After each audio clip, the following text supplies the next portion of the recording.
Good evening friends. आज हम class 9 chapter 1 फ्रांसीसी क्रांति का एक पार्ट आतंक का राज कर रहे हैं। आतंक का राज क्यों था ये अभी हम पढ़ेंगे। अभी तक मैंने आपको पिछली वीडियो में बताया, आप चाहें तो उसे रिकॉल कर सकते हैं। मैं आपको रिकॉल करवा रही हूँ, आप रिव्यू भी कर सकते हैं पिछले वीडियोज़ में जाके। हमने अभी तक पढ़ा कि किस तरह से निरंकुश शासक के हाथों से सत्ता को निकाल लिया गया और वहाँ से सत्ता आ गई क्लब के हाथ में, जैकोबिन क्लब के हाथ में। हमने इससे पहले पूरा पढ़ा था कि किस तरह से ऑस्ट्रिया और प्रशा को हरा दिया था नेशनल असेंबली ने, और किस तरह से तीसरे वर्ग के प्रत्येक स्तर के व्यक्ति ने मिलकर जैकोबिन क्लब को उठाया था, जिसका नेतृत्व कर रहे थे मैक्सिमिलियन रॉबेस्पियर। हमने ये भी पढ़ा था कि रॉबेस्पियर के अगुवाई में, नेतृत्व में वहाँ पर कुछ जन आंदोलन भी हुए थे, जिसमें राजा को बंदी बना लिया गया था। राजा को देशद्रोही की सजा दी गई थी और उसको फांसी की सजा दे दी गई थी, देशद्रोही डिक्लेयर करते हुए। अब हमने ये भी पढ़ा था कि नेशनल असेंबली से कन्वेक्शन में बदल दिया गया था। अब नेशनल असेंबली का नया नाम क्या रख दिया गया था? कन्वेक्शन। वो क्यों रखा गया था? नेशनल असेंबली सिर्फ 745 व्यक्तियों की एक असेंबली थी, जिसे केवल तीसरे वर्ग के उच्च स्तर के लोग ही चयनित करते थे, जो 25 वर्ष या उससे अधिक के हों और जो 3 दिन की सैलरी के बराबर टैक्स पे कर रहे हों। लेकिन अब ये सब खत्म कर दिया गया था। अब प्रत्येक पुरुष जो 21 वर्ष या उससे अधिक का है वो मतदान का प्रतिभागी था। अर्थात अब ये खत्म कर दिया गया था कि जो 3 दिन का टैक्स पे करेगा सिर्फ वही मतदान करेगा। अब इस चीज़ का भाग किसने लिया? किसान, कारीगर या फिर जो छोटे तबके के लोग थे, जो भूमिहीन किसान थे, पेस्ट्री बनाने वाले थे, शू मेकर्स थे, जूता गांठने वाले थे, कपड़े वाले, सभी ने, मतलब बड़े ही से लेके और सभी ने इस चीज़ को प्रोत्साहित किया कि 21 वर्ष या इससे अधिक के पुरुष मतदान का अधिकार दिया जाए। 21 सितंबर 1792 को राजतंत्र का अंत कर दिया और फ्रांस को गणतंत्र घोषित कर दिया। हमने बताया था कि गणतंत्र क्या है? जहाँ का राजा वंशानुगत नहीं होता, वहाँ के लोगों के द्वारा चुना जाता है। कन्वेक्शन का मुखिया कौन बना? Maximilian Robespierre. रॉबेस्पियर ने बड़े ही नियंत्रण एवं दंड की सख्त की नीति अपनाई।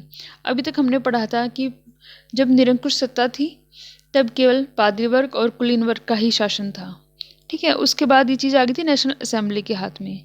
नेशनल असेंबली से चीज़ें कहाँ गई? कन्वेक्शन के हाथों में, अर्थात समाज के तीसरे वर्ग के हाथ में भी आप कह सकते हो ये सत्ता चली गई।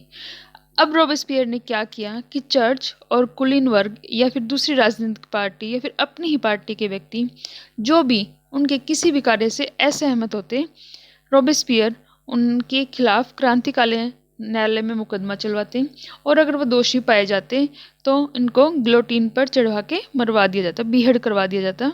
बीहड़ मतलब उनका सिर जो है धड़ से अलग कर दिया जाता। ये कार्य भी कहीं ना कहीं निरंकुशता की ओर ही जा रहा था। वैसे रॉबेस्पियर हमारा चुना हुआ था, आम जनता का चुना हुआ था, लेकिन ये इतना असंतुष्ट था, इतना आक्रोशित था राज्य के कार्यों से, राजा से या फिर नेशनल असेंबली से, कि इसने सख्ताई की नीति अपनानी शुरू कर दी। और इसके लिए इन्होंने बहुत ही दंड और सख्ती की नीति अपनाई।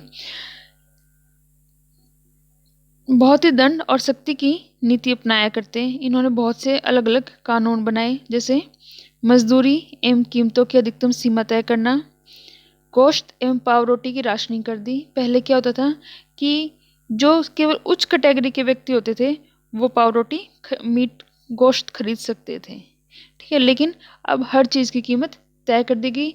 हर एक बंदा चाहे गरीब है या अमीर है उसके लिए एक बराबर कर दिया गया। ये नहीं कि अगर कोई व्यक्ति गरीब है तो वो कम खा सकता है और कोई अमीर है तो वो ज़्यादा ले सकते हैं। सभी के लिए उसने समान मात्रा डिसाइड कर दी। साथ ही साथ उसने किसानों को सरकार द्वारा तय कीमत पर ही अपने अनाज को बेचने के लिए बाध्य किया। जैसे कि सरकार ने एक मिनिमम कॉस्ट तय कर दी कि इस कॉस्ट पर ही आपको अपना सामान जो है बाजार में बेचना है। ये क्यों किया गया? ताकि अमीर और गरीब की जो खाई गहरी होती जा रही है उसको कम करने के लिए निचले तबके को भी, जो भूमिहीन किसान थे या कारीगर थे, वैसे छोटे किसान थे, उनको भी बराबर कीमत पर ही मिल सके। ये ना हो कि उच्च उद्योगपति या बड़े किसानों को ज़्यादा दिया जा रहा है और छोटे किसानों को कम दिया जा रहा है। उन्होंने महंगे सफ़ेद आटा, जिसे मैदा भी बोलते हैं, उसके इस्तेमाल पर रोक लगा दी। उसने कहा कि सभी लोग साबुत गेहूं से बनी रोटी खाएंगे, जिसे समता रोटी कहा गया। उसने ऐसा क्यों किया? बराबरी का दर्जा देने के लिए, कि समाज में सभी व्यक्ति बराबर हैं, कोई ऊंच नहीं कोई नीच, अमीर और गरीब का व्यवहार खत्म करने के लिए। बोलचाल और संबोधन में सभी को बराबरी का व्यवहार दिया गया। महाशय और महोदय के स्थान पर नागरिक और नागरिकता के नाम से संबोधित किया गया। चर्च को बंद कर दिया गया। जैसे हमने पढ़ा था कि पहला वर्ग जो था, चर्च जो थे, पादरी वर्ग जो था, उसी ने सत्ता पर अपने सत्ता को अधिकृत किया हुआ था, पूरी सत्ता को स्वयं कायम थे। तो उन्होंने इस चीज़ को ख़त्म करने के लिए विचार रखा और जितने भी चर्च थे उनको सभी गवर्नमेंट ऑफिसेज बना दिया गया। उन्होंने ऐसा क्यों किया? ताकि समाज में सभी एक बराबर रह सके, किसी एक का विशेष अधिकार न हो। समानता के अधिकार पर उन्होंने अत्यधिक बल डाल दिया और ये बल इतना अधिक हुआ, इतना ज़्यादा मात्रा में होने पर ये जो गरीब वर्ग था वो भी त्राही त्राही करने लगा कि इतने सख्त कानून बना दिए गए हैं कि अब बहुत ही सख्त कानून बना दिए गए, जिससे चारों तरफ जो उनकी पार्टी के लोग थे वो भी उनसे त्राही त्राही करने लगे। अब क्या हुआ कि जो गिलोटिन बनाया गया था एक इस तरह का, ये दो खंबे हैं, जैसे नीचे एक धारदार है, ऊपर एक दूसरा धारदार है। यहाँ व्यक्ति का सिर रख दिया जाता है, मुंडी रखी जाती है, मतलब गर्दन रखी जाती है, और ये जो तलवार है ऊपर से आके नीचे गिरती है, जिससे इसका सिर धड़ से अलग हो जाता है। इसे गिलोटिन क्यों कहा गया था? इसे गिलोटिन इसलिए कहा गया था कि जो इसके आविष्कारक हैं उनका नाम भी गिलोटिन है। इनके आविष्कारक गिलोटिन के नाम पर ही इसका नाम गिलोटिन रखा गया था। ये रॉबेस्पियर द्वारा यूज़ किया जाता था उन व्यक्तियों के लिए जो व्यक्ति रॉबेस्पियर की नीतियों से असहमत होते थे। क्या करते थे उनके लिए? कि न्यायालय में गए, क्रांतिकारी न्यायालय में गए, वहाँ उनके ऊपर मुकदमा चलाया और वहाँ पर अगर उनको दोषी करार दे दिया जाता तो गिलोटिन पर रखकर उनका सिर धड़ से अलग कर दिया जाता। लेकिन इतने सख्त कानूनों के बाद क्या हुआ कि आम जनता में आक्रोश फैल गया और उसी की पार्टी के द्वारा, जैकोबिन क्लब के सदस्यों के द्वारा ही रॉबेस्पियर पर मुकदमा चलाया गया। और इस क्रांतिकारी मुकदमे में क्या हुआ? इस क्रांतिकारी मुकदमे में रॉबेस्पियर स्वयं भी दोषी ठहराए गए, दोषी का करार दिया गया और जुलाई 74 में उनको भी गिलोटिन पर चढ़ा दिया गया। किन्हें चढ़ा दिया गया? रॉबेस्पियर, मैक्समिलन को। क्यों?